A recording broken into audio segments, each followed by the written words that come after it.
안녕하세요. 중국 문학사 3주차 이번 시간에는 주역에 대해서 공부해 보겠습니다.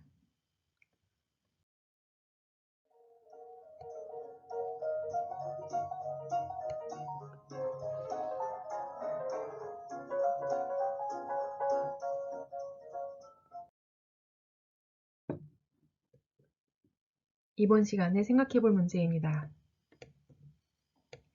혹시 여러분이 좋은 일이라고 생각했는데 나쁜 결과를 가져온 일이 있거나 혹은 나쁜 일이라고 생각했지만 좋은 결과를 가져온 일이 있다면 어떤 것이 있었는지 생각해 봅시다.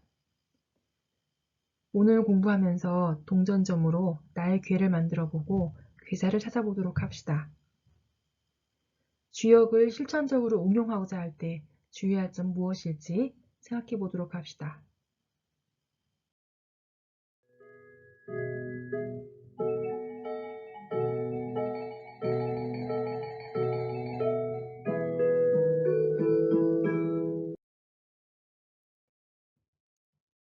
갑골문의 발견은 은나라의 역사적 실체를 확인하게 하였습니다. 은나라는 기원전 1600년부터 기원전 1000년까지 약 600년간 지속되다가 그만 멸망하고 말죠. 은나라의 마지막 왕인 주왕은 사치하고 잔악한 폭군이라서 이와 관련된 고사들이 많이 전하고 있습니다. 은주왕은 총비인 달기를 위해서 여러 가지 일을 벌였다고 하죠. 이 달기는 아주 예쁜 여인이었지만 웃음이 없었다고 합니다. 달기가 생비단 찌는 소리를 좋아하니까 생비단은 무수히 찢어냈다고 하는 이야기도 있고, 더 재밌는 일을 위해서 기름을 바른 구리 기둥 위에 죄인들을 걷게 하고 밑에는 불을 피웠다고 합니다. 이 죄인들이 미끄러져 떨어지는 것을 보면서 이 달기가 깔깔깔 웃으면서 좋아했다고 합니다. 이렇게 만행을 저지른 것들은 은주왕을 공격할 빌미가 되었습니다. 주무왕은 부족들과 연합해서 은나라를 공격하였고 모기아의 전투에서 대패시키죠. 주무왕은 녹대에 올라 불을 지르고 그 속에 뛰어들어서 자결했다고 합니다. 한편으로 이 은나라의 은사, 명사로 알려진 백의와 숙제 이야기도 빼놓을 수가 없습니다. 백의와 숙제는 주무왕이 은나라를 공격한 것이 예의에 맞지 않는다고 비판을 하고 주나라에선 절대 벼슬하지 않겠다. 주나라의 녹을 먹지 않겠다고 하면서 수양산에 들어가서 굶어 죽고 말지요.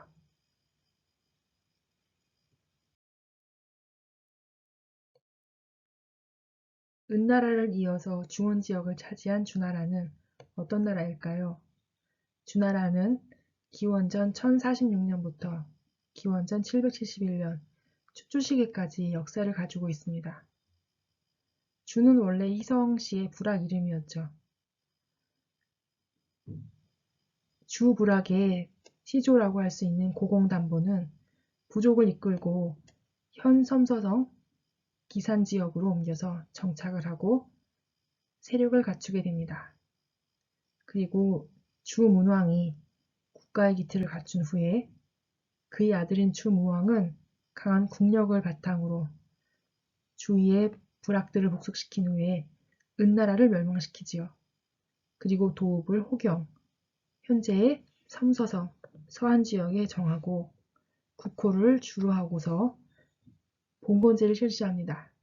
봉건제는 혈연관계에 있는 제후들을 각 지역에 봉작하는 제도였죠. 주무왕이 죽은 후에 어린 성왕이 즉위하자 무왕의 동생 주공단이 섭정을 하는데 군사를 잘 기르고 예약을 정비하여서 이후로 점차 주나라는 이 평안한 정치를 계속 이어갈 수 있게 되었습니다.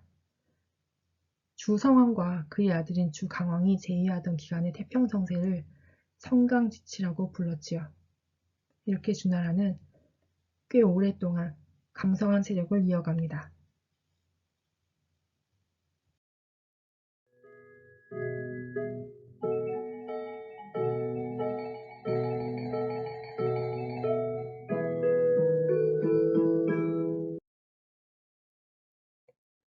주나라는 안정된 통치를 바탕으로 여러 가지 문화와 제도를 정비하였습니다.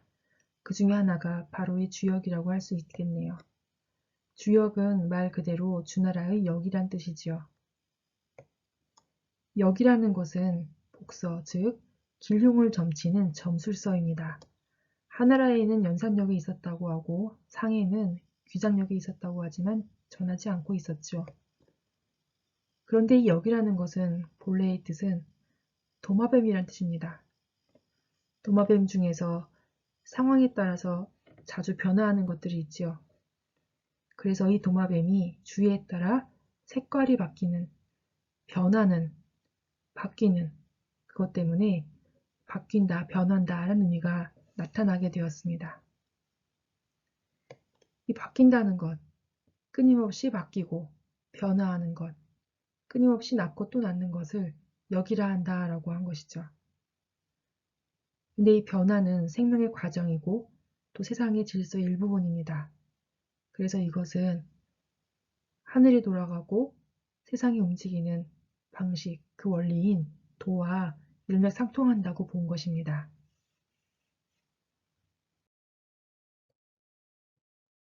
주역에서는 세계와 우주가 운행되는 보편적인 운동법칙, 그리고 당위적인 규범으로서 도라는 개념을 세우고 있습니다. 우주와 세계가 운행되는 보편적인 운동법칙으로서의 도는 음양의 원리로 구성됩니다. 즉, 음과 양은 서로 연동하여서 움직이고 서로 밀어준다는 것입니다.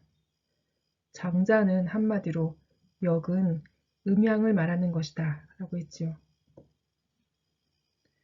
주역에서의 음과 양은 그대로 그늘과 빛, 그림자와 빛이란 뜻도 있지만 천지, 일월, 남녀, 상하, 좌우, 왕래 등과 같이 대대관계에 있는 모든 개념상을 포섭하는 범주입니다. 대대관계라는 것은 서로 대치하여 짝을 이루는 관계를 말하는 것이죠. 한쪽이 있어야지만 다른 쪽이 성립할 수 있는, 서로 마주보고 있으면서 서로 이루어주는 관계에 있는 것이 바로 이 대대관계에 있는 것입니다. 그리고 이 대대관념을 표상하는 기호로 긴 작대기와 나누어져 있는 작대기를 설정하여서 긴 작대기를 양효, 그리고 나누어져 있는 짧은 작대기를 음효라고 불렀습니다. 그리고 이 양효와 음효가 8궤를 구성하는 기본 요소가 됩니다.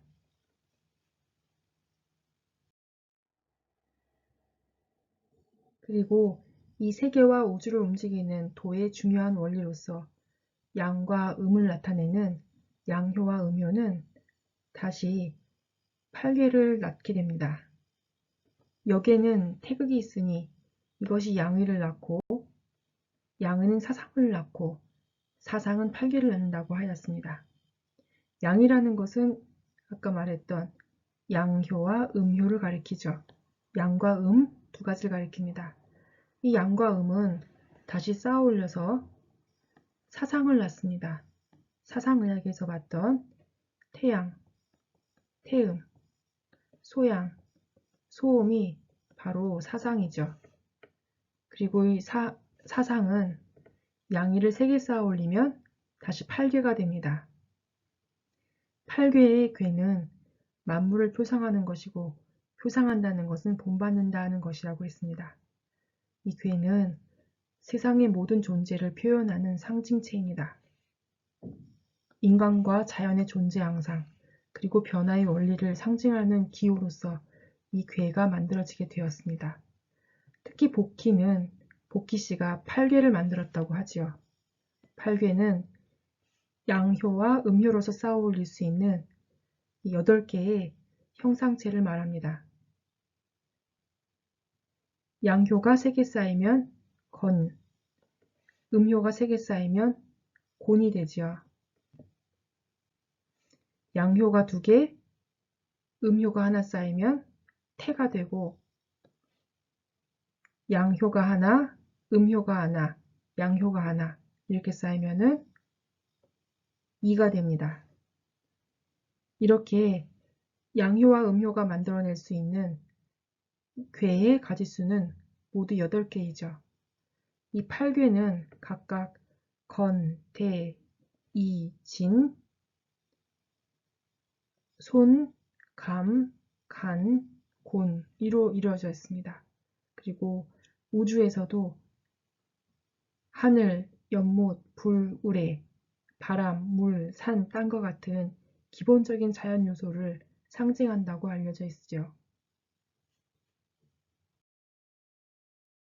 자, 8괴는 만물의 기본적인 존재 방식, 기본 요소를 설명하는 것이라고 했습니다. 그럼 이 8괴를 중첩하면 다음과 같이 64괴가 만들어집니다. 8괴 중에 한 괴를 아래에 놓고 합괴에 놓고 다른 한 괴를 상괴에 놓아서 8 곱하기 8, 64개의 서로 다른 괴가 또 만들어지는 것이죠. 8괴는 사물을 상징한다고 하면 8괴가 중첩돼서 만들어진 64괴는 인간과 세계의 운행 원리, 그로부터 벌어지는 사건을 상징합니다. 그리고 이 64괴를 설명하는 말을 괴사라고 부릅니다.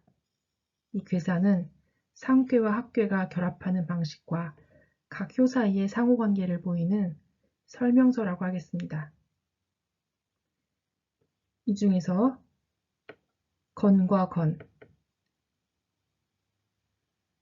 태와 태, 이와 이, 진과 진, 손과 손, 감과 간, 간과 간, 곤과 곤이 만나는 괴들은 다 그대로 본래 이름 따서 건위, 천, 태위, 택 이런 식으로 했죠. 이위, 화. 그래서 그대로 건괴, 택괴, 익괴, 진괴라고 합니다. 손괴도 마찬가지죠. 감은 습감이라고 쓰기도 합니다. 간괴, 곤괴 이렇게 나오겠네요. 그래서 64괴에서도 8괴와 같은 이름을 가지는 것들은 본래의 괴를 2번 중첩한 괴들입니다. 나머지들은 조금씩 이름이 바뀝니다. 건태는 택전, 괴로 바뀌었죠. 건과 이는 대유, 건과 지는 대장, 건과 소는 소축 등으로 이름이 바뀌었습니다.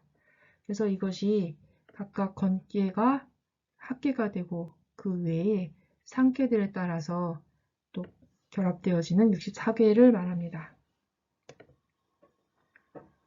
건괴의 괴사를 한번 살펴보면 건은 원형 이정이다. 이 양효가 6개가 있는 이 건괴의 덕은 한없이 크고 넓고 형통하며 이롭고 바르다 라고 했습니다. 이괴의 괴사를 살펴볼까요? 이괴는 여기 있는 불이 2개 겹쳐 생기는 것이죠. 그래서 이괴는 불이 일어나는 것처럼 이롭고 바르며 형통하다고 했습니다. 유선한 암소를 기르는 것처럼 기란꼬이다 라고 괴사를 풀었었군요.